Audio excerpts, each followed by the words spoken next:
এবং supreme court নয় কেবল, সেটা কিন্তু নির্বাচন কমিশন মেনে নিচ্ছে। অর্থাৎ নির্বাচন কমিশন এর আগে জানিয়েছিল যে যে কেউ আবেদন করতে চায় সেক্ষেত্রে ওই 11টা নথি থেকে কোনো নথি দিতে হবে, কিন্তু এক্ষেত্রে আধার কার্ড থাকলেই সে আবেদন করতে পারবে, কিন্তু কোনোভাবেই সে ভোটার লিস্টে আসবে এই কথা কেউ বলেনি, এমনকি সুপ্রিম কোর্টও নয়। এক্ষেত্রে 19 তারিখের মধ্যে 65 লক্ষের নাম ভোটার তালিকায়, অর্থাৎ যে নামগুলো বাদ গিয়েছে তাদেরকে একেবারে ওয়েবসাইটে তাদের নাম তুলে দেওয়ার জন্য নির্দেশ দেওয়া হয়েছে, এবং কেন নাম বাদ গিয়েছে সেইটা জানা অধিকার আছে তাদের। এছাড়া আরও যে বিষয়টা কিন্তু বলা হয়েছে যে এই প্রক্রিয়াটা স্বচ্ছ হওয়া উচিত। কত লক্ষ মৃত ভোটার, কারা ডুয়েল সিটিজেনশিপ রয়েছে, সেই মৃত ভোটারের তালিকা কেন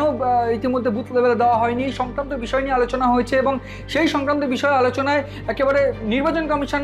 জোর সওয়াল করেছে। পাল্টা জয়মাল্য বাগচি এবং সেই বিচারপতির যে বেঞ্চ, ডিভিশন বেঞ্চ, তাদের তরফ থেকে জোর সওয়াল হয়েছে বা প্রশ্ন করা হয়েছে, এবং তাতে আলটিমেটলি যেটা দাঁড়িয়েছে, বিহারে 22 লক্ষ ভোটার মৃত সেই প্রসঙ্গ উঠেছিল, কত লক্ষ ভোটার সেই প্রসঙ্গ উঠেছিল, তাতে পরিষ্কার করে সুপ্রিম কোর্ট জানিয়েছে বিহারে এই মুহূর্তে ভোটার রয়েছে মোট 7,78,00,000, এবং 7,78,00,000-এর মধ্যে 65 লক্ষ ভোটার তারা কিন্তু এই মুহূর্তে বাদ চলে গিয়েছে, এবং সেই 65 লক্ষ ভোটার বাদ চলে যাওয়ার পর সেই 65 লক্ষের মধ্যে 22 লক্ষ ভোটার রয়েছে মৃত, এবং সেই মৃত ভোটারের তালিকা ইতিমধ্যে বুথগুলোতে প্রকাশ করার জন্য নির্দেশিকা দেওয়া হয়েছে। এমনকি সমস্ত জায়গায় যদি ইসির কোনো জেলাভিত্তিক অধিকর্তা তাদের কোনো সোশ্যাল অ্যাকাউন্ট থাকে তাদেরকে প্রচার করতে বলা হয়েছে, সংবাদ মাধ্যমকে প্রচার করতে বলা হয়েছে। এছাড়া বলা হয়েছে কমিশনের ওয়েবসাইটে 65 লক্ষ ভোটার যাদের নাম বাদ গিয়েছে, কেন বাদ গিয়েছে সেই সমস্ত কারণ সহ সেই তালিকা প্রকাশ করার জন্য, এবং সেই তালিকা প্রকাশের পর কেউ যদি আবেদন করতে চায় সেই আবেদনপত্রের সঙ্গে আধার কার্ডকে প্রমাণ্য হিসাবে বলা হয়েছে। অর্থাৎ আমি বা আপনি যদি কারোর নাম বাদ চলে গিয়ে থাকে সেক্ষেত্রে তাদের আবেদন করার জন্য, অর্থাৎ আমি এখানে থাকি কেন আমার নাম বাদ গেল, অনেক ক্ষেত্রে বিভিন্ন ক্ষেত্রে এই 65 লক্ষ ভোটারের ক্ষেত্রে স্বাভাবিকভাবে আমরা জানি বিহার এত বড় একটা রাজ্য, এবং সেই জায়গায় বিভিন্ন সমস্যা থাকতে পারে, কেউ ডুয়েল সিটিজেনশিপ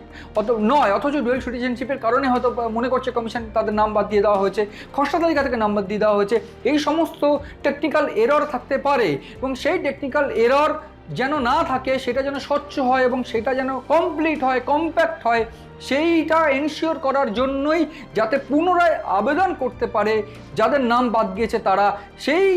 আবেদনপত্রের সঙ্গে আধার কার্ড বা আই কার্ড অর্থাৎ ভোটার কার্ডকে গ্রহণযোগ্যতা দিল সুপ্রিম কোর্ট, কিন্তু কোনোভাবেই সেটা নাগরিকত্বের প্রমাণপত্র হিসাবে গ্রহণযোগ্যতা নয়। যেটা বুধবার জয়মাল্য বাগচি বলেছিল, সেটা বৃহস্পতিবার একটু ঘুরে